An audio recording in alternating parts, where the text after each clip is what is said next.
Good morning, Chasm listeners. This is Ryan Rothstein speaking, Wildlife Habitat Specialist with the Stearns County Soil and Water Conservation District, and I'm here with your weekly conservation report. I wanted to start off by giving an update on our tree and shrub sales. Spring is right around the corner here, so it's getting to that point in the year where if you haven't ordered trees and shrubs yet and you're still looking to, availability is going to be pretty limited. We do still have a few different species in stock.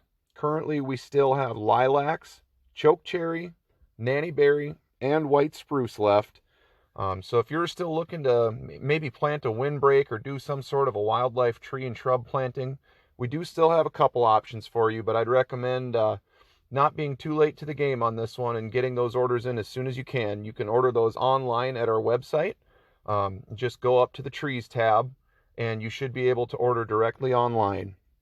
The other thing I wanted to talk about this week, with spring being right around the corner here, most people that have heard me talk before know that I'm a huge deer hunter, and it's about that time of the year where most of the bucks should have dropped their antlers by now, so I thought I'd just go over a few different tips to help you try to find a few more shed antlers this spring.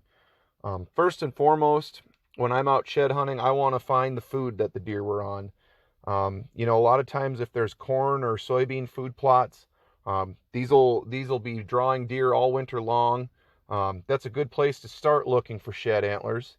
Another easy tip is if you know where deer like to bed, that's another great spot that you can pick up a few shed antlers as well, or on any of the trails that are going to and from these food sources. Another tip that I've used over the years is to find the sun. Find those southern facing slopes, those sunny spots that get a little bit more sun in those cold winter days.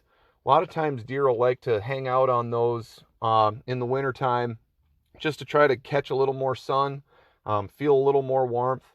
So that can be another good spot to look for some shed antlers. Another great spot that I've found over the years is thermal cover. Things like conifer plantings, those pine plantings or those spruce plantings. A lot of times in the wintertime, deer will bed in those just because they tend to be a couple degrees warmer than some of the open areas because of all the dense tree cover. So that's another great spot to find some sheds. This is something that I hadn't really started thinking about until the past couple years, but it still pays to scout. And what I mean by that is deer aren't always doing the same thing in the wintertime that they were in the fall, or certainly in the summer. So paying attention to where you're seeing deer in the wintertime, even as you're driving around or if you're walking on some property, pay attention to where you're noticing those deer, because they may not be in spots that you would find them the rest of the year. And by paying attention to these little things, it can help to find more sheds once it gets to this time of year when we can get back in the woods and start looking for them. Another thing I like to do is try to cover as much ground as possible. Obviously, I like to walk slow so that I'm not walking right by them, but at the same time, just putting in the time and making sure that I'm covering all the areas that I want to cover. Leave no stone unturned, in other words. It's a good way to be sure you at least didn't miss too many sheds when you're out there looking for them. This is something that I'd like to do in the future, but don't have a dog right now. But for those of you that have a dog, I've heard some buddies have some great luck training dogs to find sheds, especially the retriever type dogs.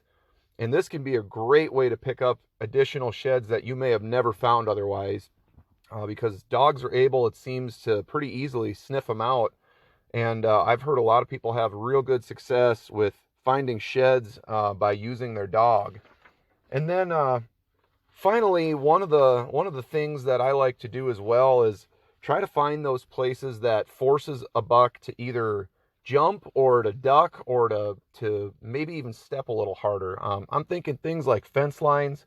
If there's a spot where deer have to jump a fence or even jump over a log, this can be a real good spot that can jar a shed antler loose off the buck's head. Or even if there's a steep hill that deer end up going down, just that extra force from having to go downhill like that sometimes, when the buck's feet hit the ground, they may end up running down that hill.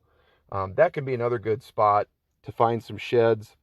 And the biggest thing, of course, as always, is just have fun. get out there, enjoy nature, have fun doing it. It's been a long winter. We've all been cooped up for a long time. It's high time to just get outside and start enjoying nature again. So soak it all in if you get a chance to get out there. Just have some fun.